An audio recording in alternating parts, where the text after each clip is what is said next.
A continuar estudiando sobre la doctrina del libre albedrío, hermanos. Ya anteriormente estudiamos acerca del libre albedrío, hermanos, la definición de lo que es el libre albedrío. Recordemos, la semana pasada estuvimos estudiando eso.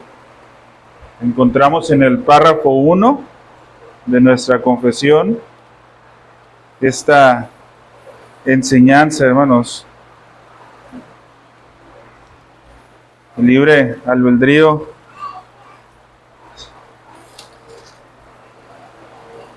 a su luz natural, hermanos, o como definición, hermanos. Y recordemos que estuvimos definiendo lo que es el libre albedrío como la capacidad que tiene el hombre para actuar conforme a su propia naturaleza, ¿no? Sin ninguna fuerza que usurpe su propia naturaleza y mueva al hombre a actuar en contra de su propia voluntad, hermanos. Eso es el libre albedrío, hermano. Como calvinistas, hermanos, no negamos el libre albedrío. Como confesionales, hermanos, no negamos el libre albedrío. Como bautistas particulares o como reformados, no negamos el libre albedrío, hermanos, para nada. Se ha tachado, hermanos, sobre todo actualmente, hermanos, tanto a bautistas particulares o reformados como a calvinistas, que niegan el libre albedrío, pero no es así esto, para nada. Nosotros afirmamos que el hombre tiene libre albedrío. Ahora, lo que hacemos nosotros dentro de la definición o dentro del concepto de libre albedrío es precisamente eso, ¿no? Definir lo que bíblicamente es el libre albedrío. Y esto fue lo que estuvimos haciendo en la semana pasada. La semana pasada también estuvimos hablando y estuvimos estudiando acerca de la doctrina de la concurrencia. ¿Sí recordamos esto, hermanos? ¿A qué referíamos con la doctrina de la concurrencia?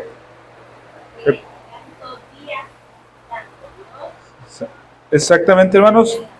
Cómo en estas dos vías ocurre tanto la soberanía de Dios, el decreto, como la libertad del hombre, y no se contraponen, hermanos, para nada. Son dos vías que pasan, hermanos, y que causan, y que no se contraponen. No hay ningún problema en esto, hermanos. Pero tenemos que entender que la libertad que posee el hombre, primero, no es una libertad absoluta. Es una libertad que está conforme al decreto de Dios. Segundo, es una libertad correspondiente. Es decir, que corresponde a la naturaleza del ser que es el hombre. Y tercero, hermanos, es una libertad concurrente. Concurre a la par de la causa primera o causa primaria, que es Dios y que siempre va a ser Dios, hermano. De esa manera, en esta doctrina de la concurrencia, nosotros, hermanos, podemos encontrar paz y tranquilidad al saber que no es necesario para nada el tener que hacer una elección entre qué está por encima de qué. Si el decreto de Dios está por encima de la obra humana, o la obra humana está por encima del decreto de Dios. Esto es algo, hermanos, que nos tiene que quedar bien en claro. No hay necesidad de elegir qué está por encima de quién. ¿Por qué no hay necesidad de elegir, hermanos? Porque simple y sencillamente son dos seres totalmente distintos. El hombre en ningún momento se pudiera igualar a Dios. ¿Sí? Aunque sabemos y afirmamos que fue hecho imagen y semejanza de Dios, pero ya hemos estudiado a qué se refiere con esto. Entonces, no hay, hermanos, por qué entrar en conflicto con esto. Ahora, hermanos, dentro de la idea de que el hombre fue hecho a imagen y semejanza de Dios, también encaja, hermanos, que nuestras voluntades están hechas a la imagen de la libertad, de la voluntad suprema de Dios. Hermanos, si nuestras voluntades están hechas, ojo, y aquí quisiera que no nos confundamos, hermanos. Si nuestras voluntades están hechas a la imagen de la voluntad de Dios, y la voluntad de Dios es libre, en ese sentido, nuestra voluntad también es libre, porque está hecha a la imagen de Dios. Y recordemos que el estar hecho a esa imagen de Dios, hermanos, no significa para nada que somos una especie de Dios. No, hermanos, simple y sencillamente que reflejamos de alguna manera lo que Él demanda. Y demanda en ese sentido una voluntad libre. Pero aún en esa libertad, hermanos, lo que es real es que nuestras voluntades están controladas, aunque son libres, están controladas por una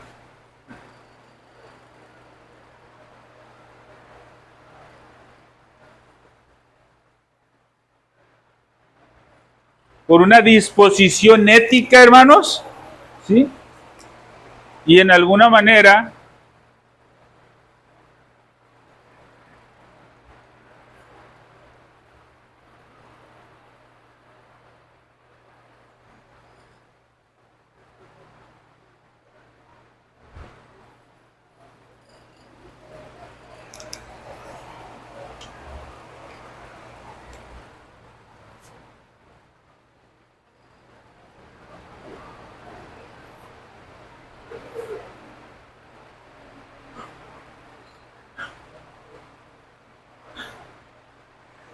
la voluntad del hombre, hermanos, está controlada de alguna manera por la disposición ética y nuestra naturaleza moral, hermanos. ¿Sí? Entonces, mi hermano, si nuestra voluntad está controlada por una disposición moral o ética y nuestra naturaleza moral, nosotros y cada uno, hermanos, de los que estamos aquí, somos 100% responsables de las decisiones y acciones que tomemos, hermano. Todos y cada uno somos responsables. Entonces, hermanos, ya vimos lo que es. ¿Sí? ¿Qué no es el libre albedrío? Ahora, el libre albedrío, hermanos, no es para nada una capacidad, ¿sí?, de querer hacer lo que es contrario a nuestra naturaleza. Y nuestra naturaleza está dominada por esto. Entonces, hermanos, el libre albedrío no es hacer algo que esté en contra de nuestra naturaleza. ¿Sí? Y la Escritura respalda esto.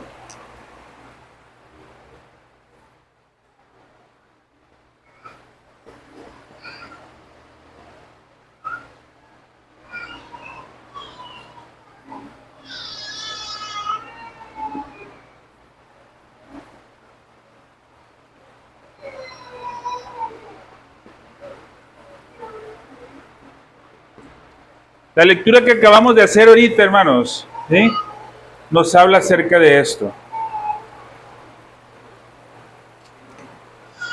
¿Y qué dice, hermanos? El buen árbol da ¿qué? Buen fruto, o buenos.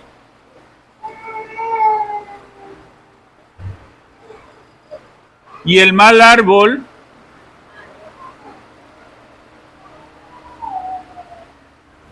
la Escritura, hermanos, nos dice esto y nos enseña esto. Entonces, nuestro libre albedrío, ¿sí? O la voluntad del hombre está controlada por la disposición ética y nuestra voluntad o nuestra naturaleza moral, ¿sí? Y no es la facultad de hacer algo contrario a esa disposición ética y a nuestra naturaleza moral. ¿Por qué? Porque la Escritura nos dice que únicamente el buen árbol da buenos frutos y el mal árbol da malos frutos. ¿Sí? Entonces, hermanos,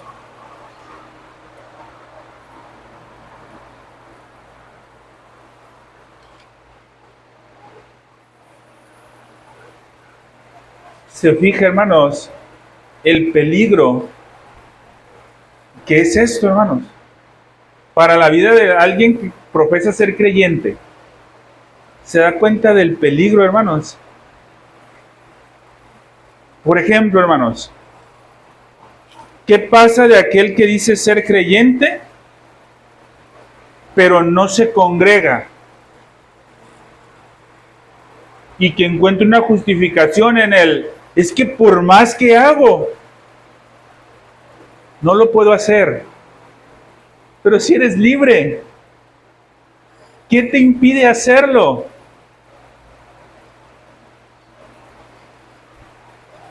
Cualquier justificación que se ponga, hermanos, por no hacer lo que se tiene que hacer, es problema, hermanos, no del decreto de Dios, porque a veces, hermanos, somos muy,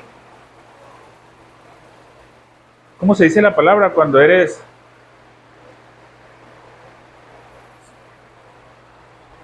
Que estás en una zona de confort así, pero se le dice de otra manera. Conformista, vamos a decir. Y muchas veces, hermanos, somos tan conformistas que decimos, ojo, hermanos, no quiero que se malinterprete esto. Hermano, ¿vas a ir mañana a la iglesia? Si Dios quiere.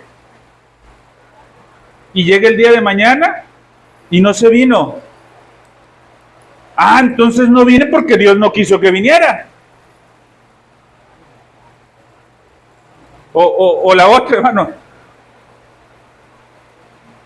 ¿Vas a llegar temprano mañana? Si Dios quiere.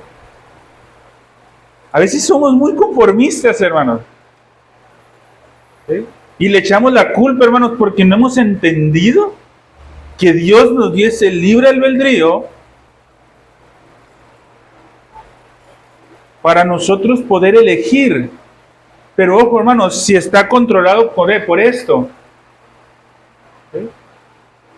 Entonces, yo no puedo echar la culpa si hago algo que no agrada a Dios y echarle la culpa a mi condición en el pecado o echarle la culpa al de enfrente. Ojo, hermanos, aun cuando X hermano me haga enojar y yo me enoje, me moleste y peque, no puedo echarle la culpa a ese hermano que me hizo enojar. Ese hermano también pecó, hermanos, pero no está justificando mi pecado. Y ahora, hermanos, nos vamos aún con los no creyentes. Si hay alguien que no es creyente y tengo una dificultad con él y peco, no es culpa de él. Es culpa de uno. Vuelvo al ejemplo, hermanos, de cómo está la sociedad hoy.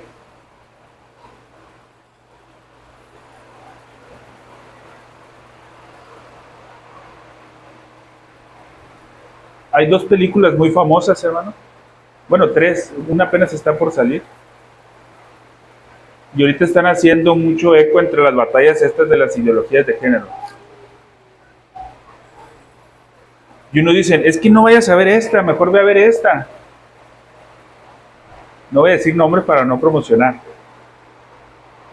Porque esta trae esto, esto y esto. Y esta, mira, trae esto, esto y esto. Y luego todavía disfrazan esta de este lado, hermanos, que inclusive ya hay iglesias que están promoviendo ver esta película porque dicen que trae muchos valores éticos y etcétera, y trae ciertos aspectos.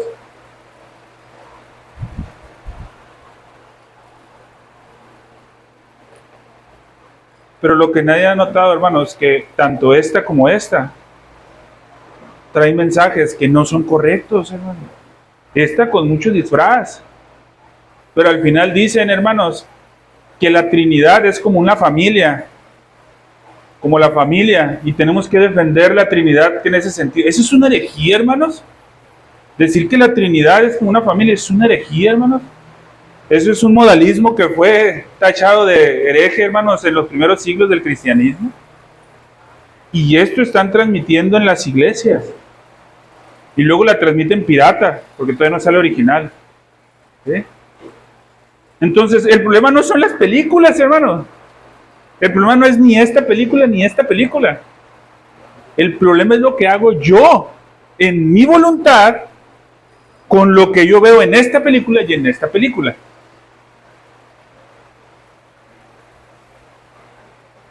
¿Sí? Ese es el problema, hermanos. Entonces, hermanos, tenemos que entender esta cuestión de la disposición del libre albedrío. Esto también, hermanos, nos lo enseña la confesión. Nuestra confesión, hermanos, por ejemplo, en el párrafo 3, dice que el libre albedrío incapacita al hombre para cualquier bien espiritual. Pero si nosotros leemos el párrafo 5, en el que se afirma que el libre albedrío del hombre es perfecto y gloriosamente libre, pero también ese libre albedrío en su estado perfecto y gloriosamente libre está, ¿sí?, inmutablemente determinado para hacer el bien en el estado de gloria. Es decir, hermanos, tu libre albedrío en el estado de gloria, ¿a qué te va a llevar? A glorificar a Dios. ¿Vas a poder pecar? No. En el estado, hermanos, de pecado, tu libre albedrío te va a llevar ¿a qué? A pecar. ¿Vas a poder glorificar a Dios? No, porque no puedes hacer ningún bien espiritual. Pero es tu libre albedrío el que te está inclinando. ¿Sí? Entonces, hermanos, el libre albedrío para nada es una especie de facultad inmutable para tomar decisiones al azar, ya que este libre albedrío siempre está unido a su naturaleza humana. Y la naturaleza humana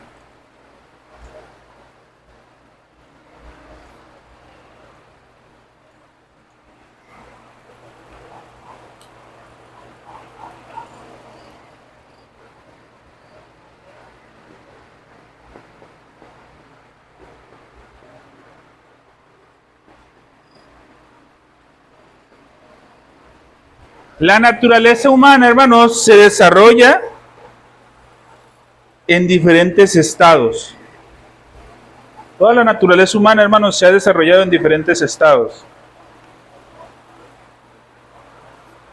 Y el capítulo 9 de la confesión, hermanos, nos habla de esos estados. Y son los que vamos a estudiar esta clase, hermanos, y la próxima. Recordemos, hermanos, párrafo 1, capítulo 9 de la confesión. ¿Sí? Define lo que es el libre albedrío de forma general. Párrafo 2, 3, 4 y 5 define los estados por los que la naturaleza humana pasa acorde a ese libre albedrío, o ese libre albedrío por los estados que pasa. Dependiendo y entendiendo los estados, es como nosotros vemos cómo actúa ese libre albedrío. Entonces, tenemos en el párrafo 2, es un estado que se le llama de inocencia, hermanos.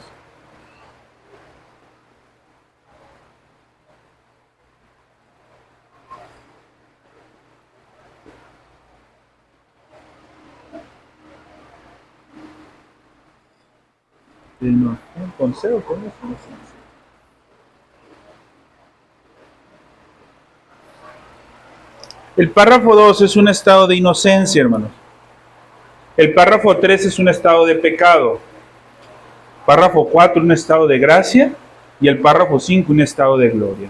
Usted, hermanos, si tiene el comentario del Dr. Waldron, va a encontrar este mismo bosquejo, hermanos, que él sugiere. Pero, hermanos, como cada uno de nosotros somos seres finitos, ¿qué quiere decir que somos finitos, hermanos? Nuestro cuerpo, hermanos, no es eterno. ¿Sí? Somos seres finitos y éticos, por lo tanto, experimentamos un desarrollo moral y ético. Al ser un ser, hermanos, que se genera y desarrolla, hermanos, un estado moral o un cambio moral y ético. Cristo experimentó este mismo cambio, hermanos. Este mismo cambio que nosotros experimentamos, que es tanto moral como ético, lo experimentó Cristo. La diferencia es que Él lo experimentó sin pecado. ¿Sí? Lo que experimentó Cristo, hermanos, no fue un cambio del pecado a la justicia. Lo que Cristo experimenta, mis hermanos, es un cambio de una justicia ética inmadura a una santidad madura. Eso es lo que hace Cristo, hermanos, cuando vive como hombre. Cada uno de nosotros, hermanos, no llegamos a este mundo con voluntades fijas e inmutables para hacer bien o para hacer mal. Cada uno de nosotros experimenta un proceso de maduración ética. Bueno, antes de entrar a cada uno de nosotros experimenta un proceso de maduración ética. Cada uno de nosotros.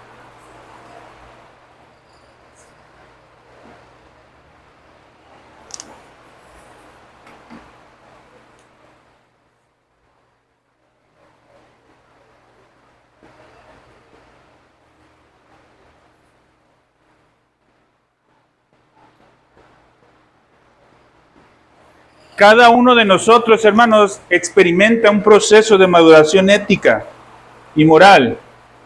¿Sí? En el mundo hay inconversos y hay conversos. Estamos de acuerdo todos, hermanos, en la elección de Dios, ¿verdad? Es decir, hermanos, nosotros somos salvos no porque alguna vez hicimos una decisión, sino porque el Señor nos predestinó para esa salvación. Hubo un cambio moral en nosotros, ¿sí? Un cambio en nuestra naturaleza que modificó nuestra ética y el libre albedrío lo cambió de alguna manera. Entonces, hermanos, cuando vemos esto, dentro de ese proceso de maduración, tanto ética como moral, que experimenta el hombre, los inconversos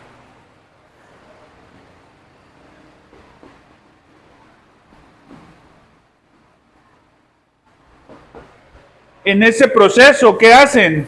Se van endureciendo. Su proceso moral y ético está encaminado a endurecerse. ¿Para qué? Para el momento del juicio. Por esa razón es que tú ves mucha gente, hermanos, que quizás en teoría pudiera aparentar ser algo buena. Ves asociaciones, hermanos, dirigidas por hombres de dinero que andan ayudando a las gentes, pero lo único que están haciendo, hermanos, es que de forma libre están desarrollando por ese proceso ético y moral que los lleva a endurecerse y al final de cuentas al juicio. Ese es el proceso de maduración del inconverso. ¿Cuál será el proceso de maduración del creyente o del converso?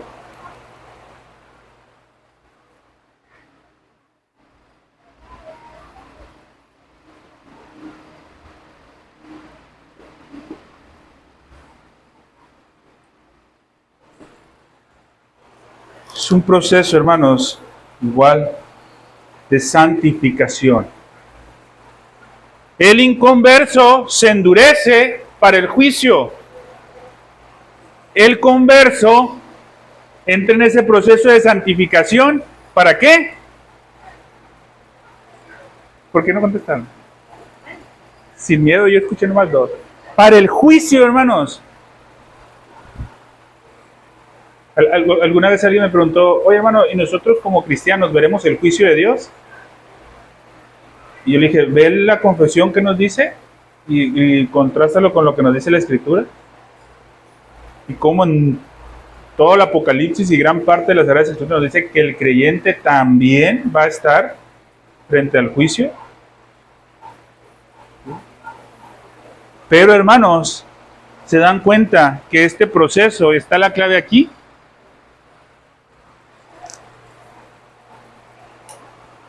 Y ojo, hermanos, esto se hace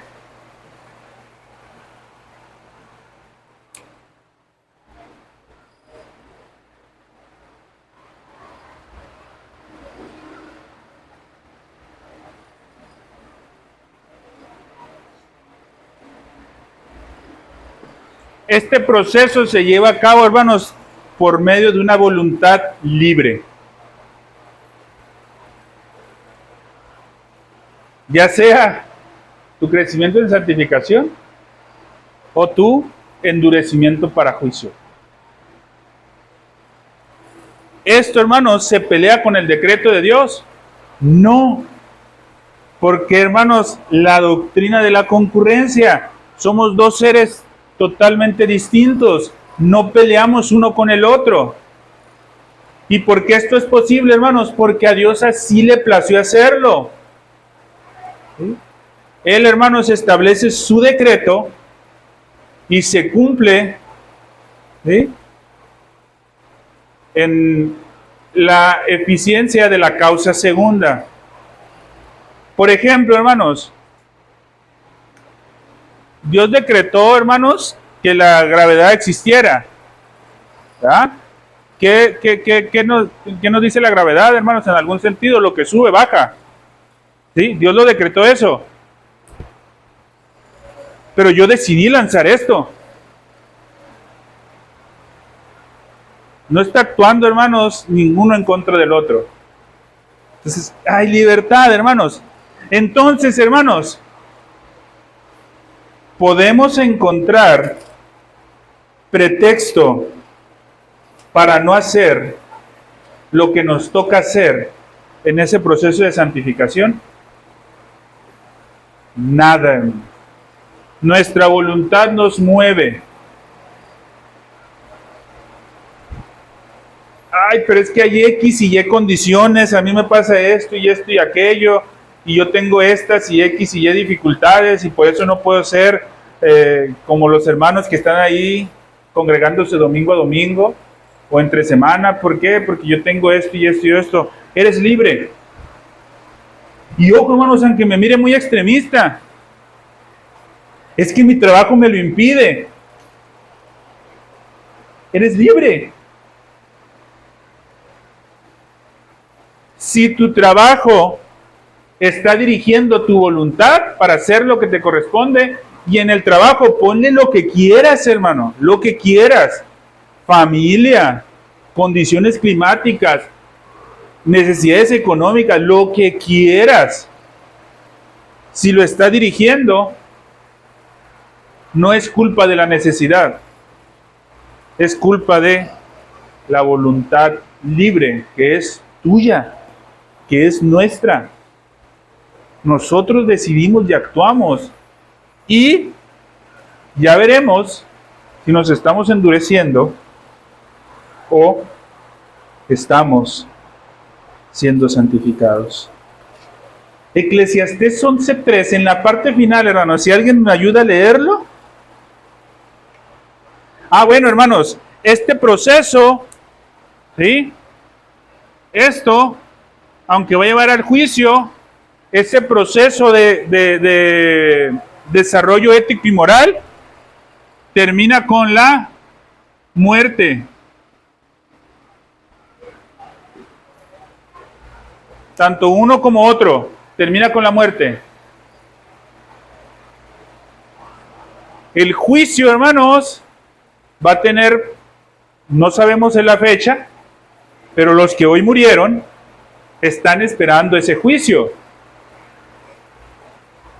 Pero aún, hermanos, a lo que voy, hermanos, después de la muerte, tú ya no puedes crecer en santidad o endurecerte en este proceso, ¿no, hermanos? Tú ya, ese proceso termina allí. ¿Y qué dice, hermanos, Eclesiastés 11:3? En la parte final, hermanos. O si lo pueden leer todo, léanlo todo, hermanos. Alguien que me ayude con voz fuerte, hermanos. Y las nubes fueren llenas de agua sobre la tierra, la derramarán. Y el árbol cayere al sur o al norte, en el lugar que el árbol cayere, allí quedará. Gracias, hermano. En el lugar que el árbol cayere, allí quedará. Entonces, hermanos, si tú estás aquí o estás aquí y mueres ahí o ahí, ahí vas a quedar. Y no puede ser que un tiempo viviste aquí y luego brincaste para acá y luego otro tiempo te fuiste para acá y luego otro tiempo para acá. No, hermanos. Es un proceso, hermanos, que inicia ¿cuándo, hermanos?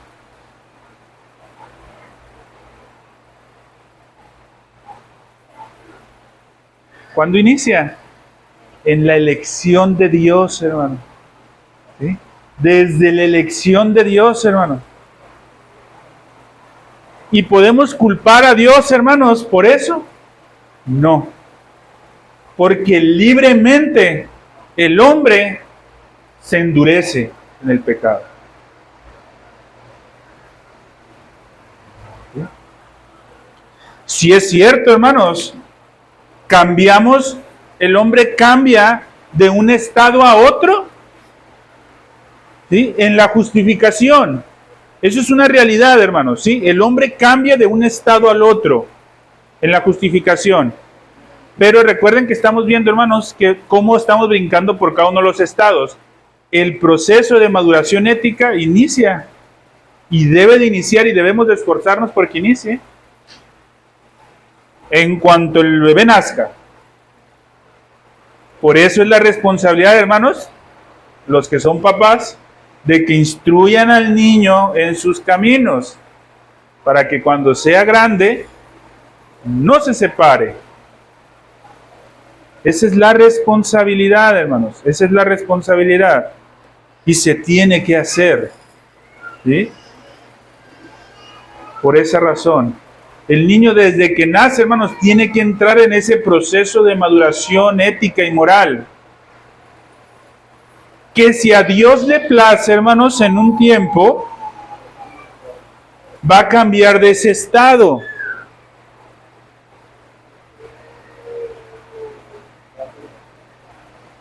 Pero ya sería, hermanos, si el niño empieza a madurar en ese proceso de endurecimiento o en ese proceso de santificación. Pero hasta ahorita, hermanos, vemos cómo es un proceso, hermanos. Lo que quiero que quede claro ahorita es que es un proceso, ¿sí? Un proceso en el que se divide en diferentes estados. Pero hoy, hermanos, empezamos con que es un proceso.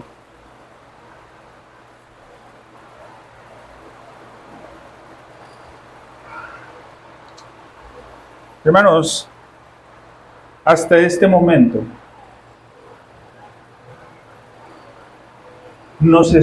cada uno de los que estamos aquí, así como los que están fuera, y los hermanos que van a ver el video, nos estamos convirtiendo, o bueno, estamos convirtiéndonos en ese proceso, en lo que seremos eternamente. ¿Cómo va tu vida en ese aspecto, hermano? ¿Cómo va tu vida?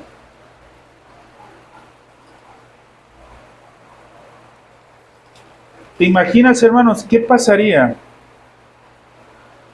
si el pastor dijera ahorita, a partir de este momento, todos los miembros tenemos que reunirnos de 8 de la mañana a 5 de la tarde?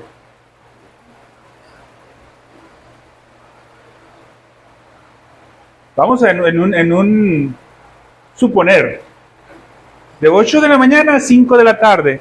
Oye, pastor, ¿y qué vamos a hacer tanto tiempo? Pues glorificar a Dios todo ese tiempo. Y no se le hace como que es mucho. Entonces te das cuenta que para lo que te estás preparando es para una eternidad haciendo eso. Y a lo mejor se te hace mucho pasar 5, 6, 8 horas.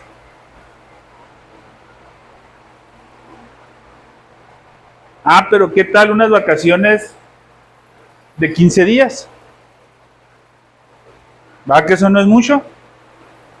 Una vez me dijo alguien, hermanos, y créanmelo, hermanos, digo, no estoy en contra de salir de vacaciones, hermanos. Yo mismo salgo de vacaciones.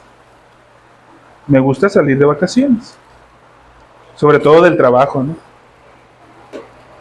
Pero una vez alguien me dijo, hermano, tú nunca te has preguntado por qué la Escritura nunca habla de vacaciones. ¿Por qué la Escritura sí habla de que el hombre tiene que trabajar y que el amo tiene que ser buen amo para con su siervo? Pero nunca habla de vacaciones. ¿O te has preguntado por qué la Escritura, ¿sí?, no es abolicionista? Es decir, que está en contra o está a favor de la abolición de la esclavitud. ¿Te has preguntado por qué? Y el hermano este me hace la pregunta, me dice, es que las vacaciones es un invento.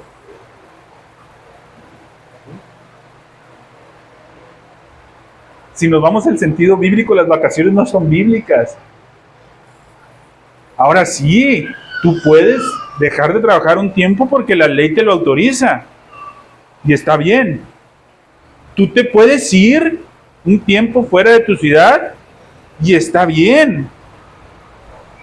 Pero no puedes tomar eso como un pretexto de decir, como hoy no voy a estar el domingo en mi iglesia, no me congrego.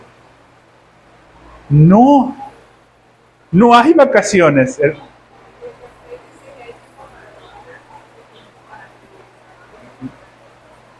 No hay vacaciones, hermano. No existe eso. De verdad que a mí me dejó pensando mucho eso, hermano. Entonces, hermanos, cuando salimos, lamentablemente, hermanos, muchas veces nos preocupamos primero en qué hotel me voy a quedar, a qué lugar voy a ir, con quién voy a pasar el tiempo allá, sin saber en qué iglesia me voy a congregar, porque es muy probable que me agarre el domingo allá. O cómo le voy a hacer para que pueda estar el domingo acá. Hermanos, pero vuelvo a lo mismo. Somos libres. El problema es si estamos en ese proceso de maduración que nos lleva a la santificación o al endurecernos. ¿Qué pasa, hermanos, con los que dicen, ay, no, como que esto es muy extremo? Yo no creo que sea tan así. ¿Qué va a pasar, hermanos? ¿Qué va a pasar? Como el nivel 5 no lo viste tan así, no va a tardar tiempo en el que el nivel 4 no lo veas tan así. Y no va a tardar mucho en el que el nivel 3 no lo veas tan así. Y después ya vas a estar totalmente endurecido para el tiempo del juicio, ¿no? Entonces, hermanos, somos libres. Podemos elegir, hermanos.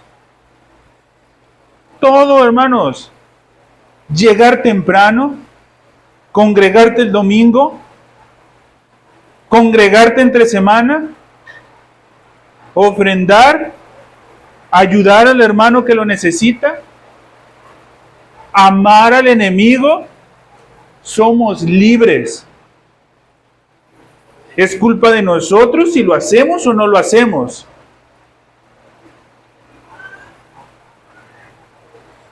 Pero entendamos, hermanos, también, y eso lo vamos a ver más adelante, cuando entremos al estado de gracia, que si lo hacemos, no es porque el mérito me lo lleve yo. El mérito es para Dios. Y ahorita vamos a ver por qué, hermanos. ¿Sí? Bueno, ahorita no, porque ya no nos va a alcanzar la clase. En las próximas clases, cuando veamos los estados, hermanos. Vamos a ver el primer estado únicamente, hermanos. En estos 10 minutos que nos quedan.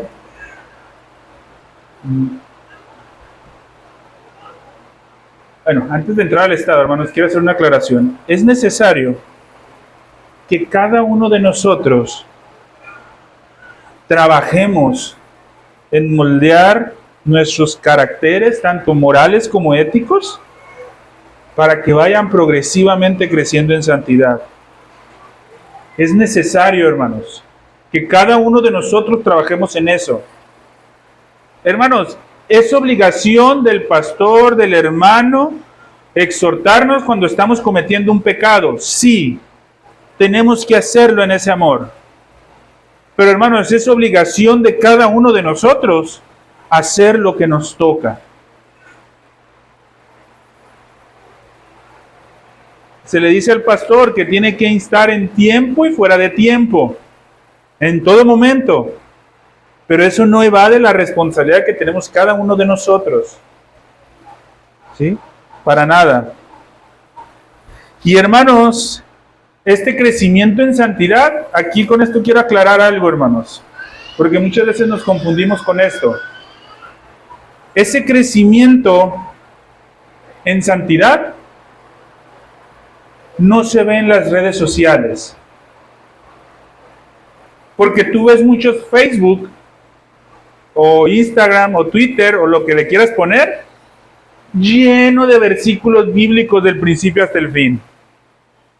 Y a lo mejor dentro de ese conjunto de versículos bíblicos y predicaciones y enseñanzas, etcétera, no ves y no encuentras nada que sea contrario a Dios. Pero tu santidad, hermanos, no se ve en las redes sociales. Tú puedes encontrar a alguien, hermanos, en las redes sociales, que a lo mejor no se la lleva únicamente compartiendo versículos bíblicos.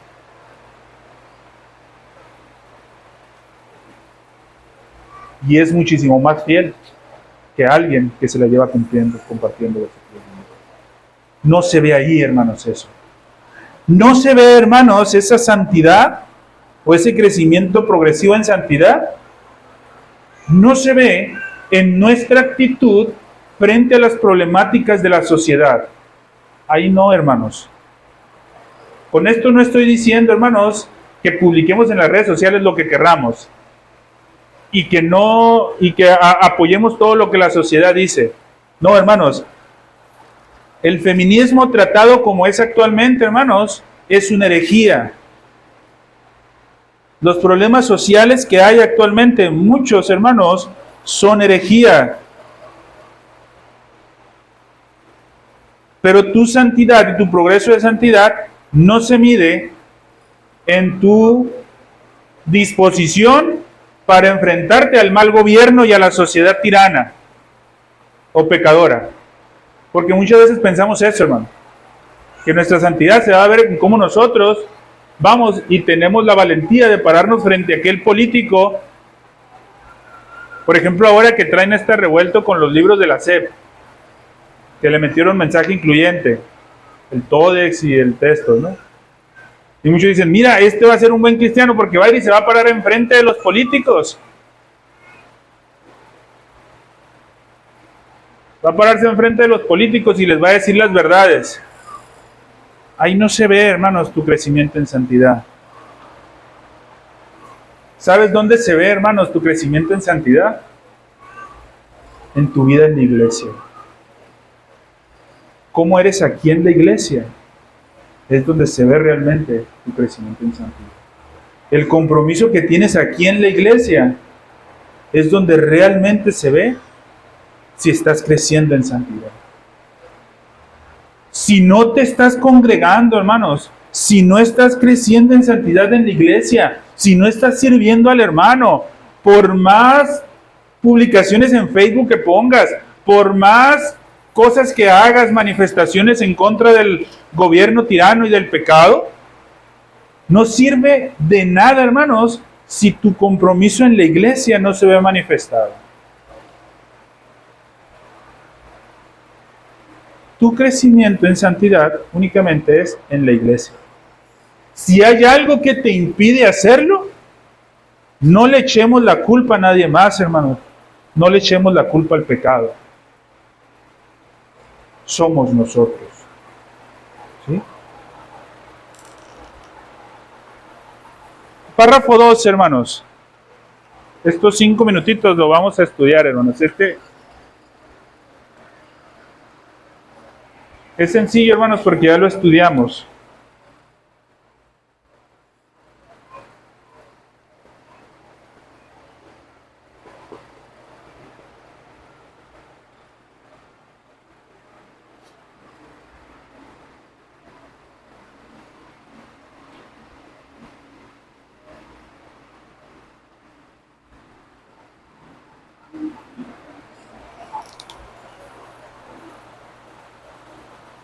El párrafo 2, hermanos, de la confesión dice: el hombre en su estado de inocencia, ¿sí? El hombre en su estado de inocencia tenía libertad y poder para querer y hacer lo que era bueno y agradable a Dios, pero era mutable y podía caer de dicho estado. ¿Mudable?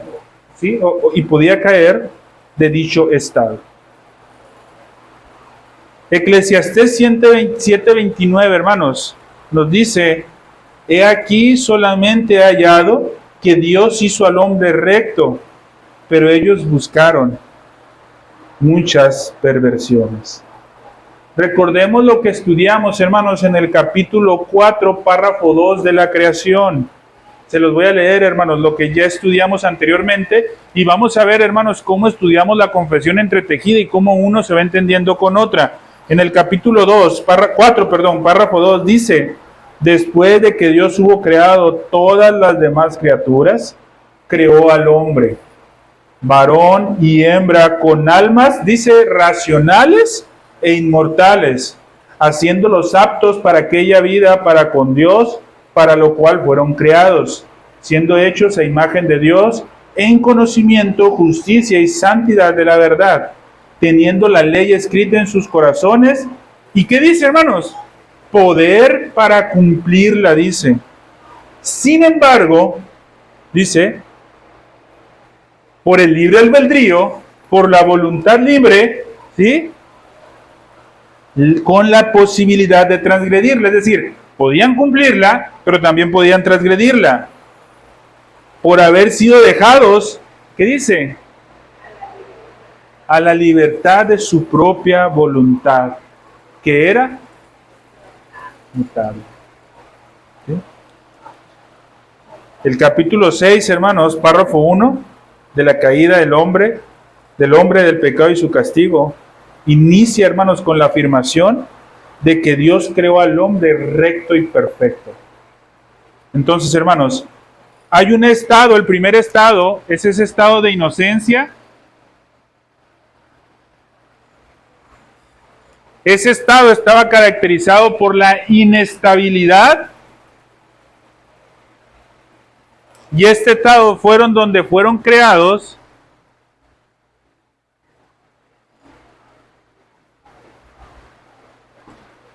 Adán y Eva. Ya estudiamos, hermanos, que para el caso de Adán era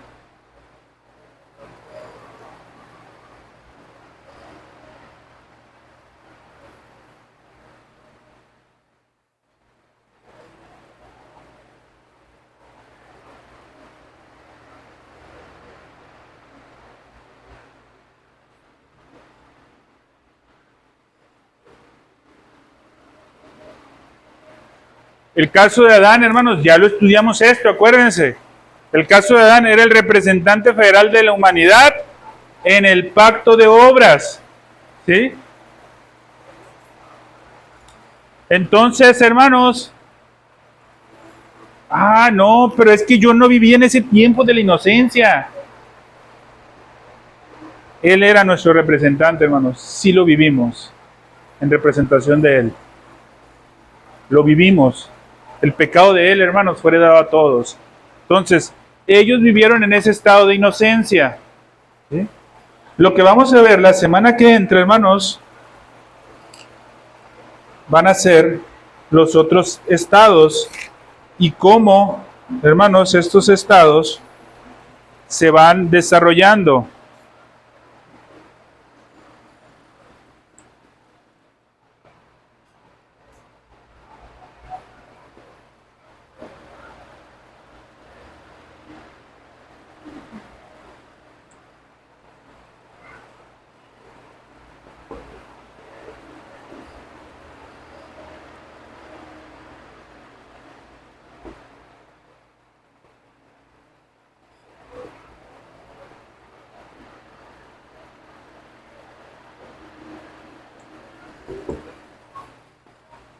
Así nos iremos, hermanos, estudiando la próxima semana el estado de pecado, el estado de gracia y el estado de gloria.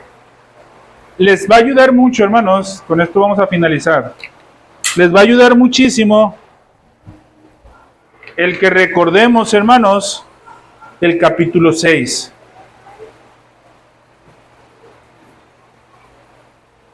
¿Se acuerdan que vimos ahí los pecados? El pecado remanente, el pecado original.